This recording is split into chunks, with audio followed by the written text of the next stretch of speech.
Pwede po ba na magpa-assess muna sa Pag-ibig kung qualified ba na kumuha ng bahay through Pag-ibig? Yes, Ma'am Jana Migs. Okay, for example, dito sa property natin na inaalok ko dito na 10,000 cash out only, no down payment, pwede muna kayo magpa-assess sa amin, sa mga managers, okay?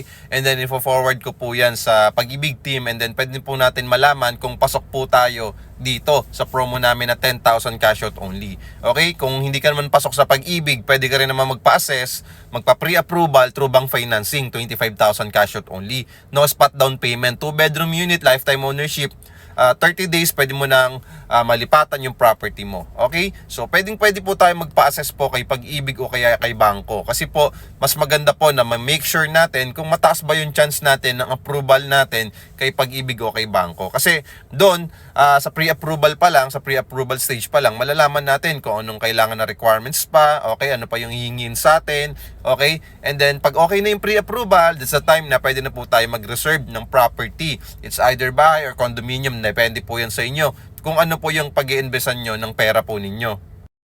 Move po yan, Ma'am Jana Migs, kasi magpapa-assess muna kayo kay Pag-ibig.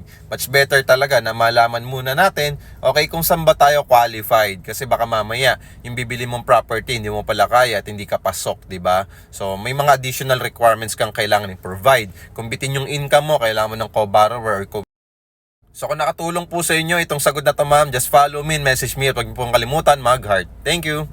Kung gusto nyo pa maging updated sa mga content natin dito sa ating account, just follow me dito sa aking TikTok account.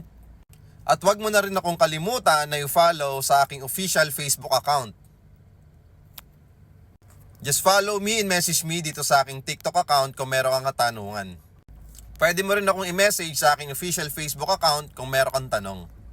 Maraming salamat po and God bless.